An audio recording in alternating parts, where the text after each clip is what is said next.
Rien ne va plus à l'Olympique de Marseille. En proie à une crise de résultats sur le terrain, le club phocéen a connu une après-midi noire en ce samedi 30 janvier.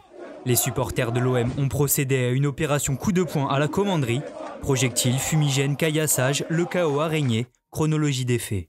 Tout a commencé dans la matinée avec des bâches et banderoles à l'encontre du président Jacques-Henri Hérault déployés partout dans la cité phocéenne. S'en est suivi la manifestation des fans qui a commencé en début d'après-midi aux alentours de 14h30, soit moins de 7 heures avant le match du soir face au Stade Rennais. Environ 400 personnes étaient réunies pour exprimer leur mécontentement à l'aide d'engins pyrotechniques. Plusieurs pétards ont été lancés à l'intérieur de la commanderie où un arbre a même pris feu à l'entrée. Dans la fumée, une cinquantaine de supporters ont profité de la confusion pour s'introduire dans le complexe sportif et tout a dégénéré. J'ai jamais vu, subhanallah. Oh, on rentre pas les gars.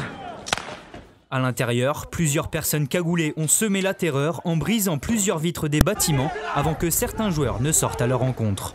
Du haut d'une plateforme, Mandanda, Rongier, Alvaro mais aussi Longoria et Villas-Boas ont tenté de calmer tout le monde. C'est à ce moment-là que le défenseur espagnol a été touché par un projectile. Le journal La Provence parle d'une pierre reçue dans le dos et c'est cet événement qui aurait provoqué le report du match de ce soir entre Marseille et Rennes sur les coups de 18h. Mais à en croire les témoignages de plusieurs supporters impliqués, Alvaro n'était pourtant pas leur cible, contrairement à Jacques-Henri Hérault et Dimitri Payet. Reste qu'après cet incident, la manifestation s'est terminée une fois de plus dans la confusion. Plusieurs supporters ont tenté de quitter les lieux en évitant la police arrivée sur place.